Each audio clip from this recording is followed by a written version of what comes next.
Avant même de parler en fait, Libellai n'est pas le premier film que j'ai vu d'Ophuls. Alors, ce qui est toujours très curieux, évidemment, c'est de découvrir une œuvre un petit peu dans le désordre, puisque, bon, disons qu'on a plus d'occasions de voir Madame II, La Ronde, Le Plaisir, Lola Montes, des films comme ça.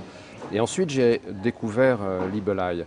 Moi, ce que je trouve formidable dans Libellai, c'est de découvrir cette écriture naissante qu'on va retrouver chez Ophuls tout au long de sa carrière, parce que finalement, et c'est ça pour moi le propre d'un cinéma d'auteur, c'est que de film en film, on retrouve, et c'est très frappant chez Ophuls, c'est-à-dire qu'on retrouve des situations filmées de la même manière, mais qui ont une fonction à l'intérieur du film très différente. Ce qui est totalement admirable chez Ophuls, c'est à la fois de parvenir à travers une écriture faite en plan séquence à travailler dans l'espace comme peu de cinéastes l'ont fait. Et il faut quand même se rappeler aussi qu'à l'époque, le matériel était extrêmement lourd, que c'était très compliqué. Alors ça n'est pas le seul, on est bien d'accord. Des gens comme Abel Gance ont fait des choses incroyables en suspendant des caméras à des filins, en les lançant comme ça dans la foule, en faisant des tas de choses. Mais pour moi, chez Ophuls, il n'y a pas la volonté du spectaculaire, mais c'est chaque fois de donner un sens à ce que peut être l'utilisation de sa caméra à travers la manière dont il filme ses personnages. Et il y a comme ça des choses dans toute son œuvre qui sont très signifiantes. Je pense par exemple dans cette séquence où Claude Dauphin danse le masque, l'un des trois nouvelles du plaisir, cette caméra qui virevolte et qui nous donne le même tournis que ce personnage qui finalement est en train de verser dans l'illusoire du vertige pour préserver une forme de jeunesse qui l'a dépassé. La caméra a un vrai sens.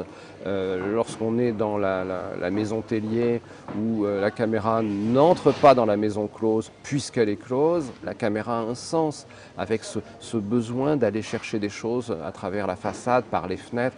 Il y a énormément d'avant-plans, de reflets dans les miroirs. On est dans un cinéma baroque. Il y a souvent des tentures. Et tout ça, ça participe de la création absolue. Herr Ober, haben Sie einen Walzer? Nummer 4.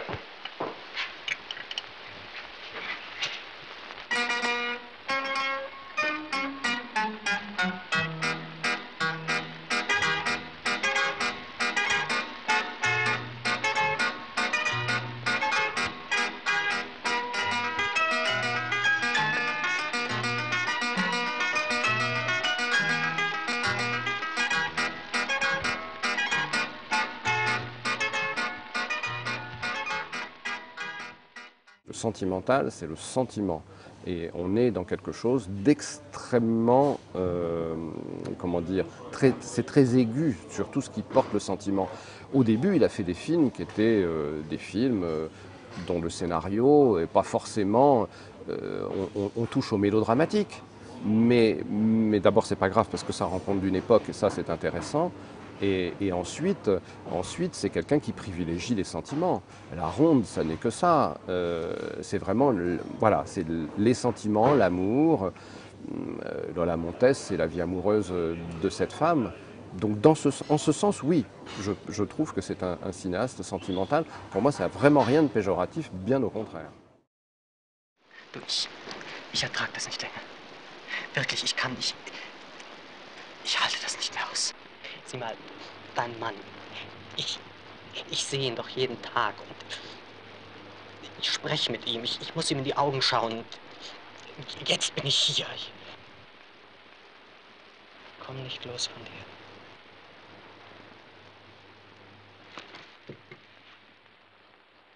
Et Libellai, à ce titre, est un film absolument formidable. Tous les fondements de l'écriture d'Ophuls sont là. Ils sont là dès le départ. Et ça, moi, ça me touche. Et ce sont des films qui ne vieillissent pas. Enfin, pour moi, ce sont des films très modernes, très modernes.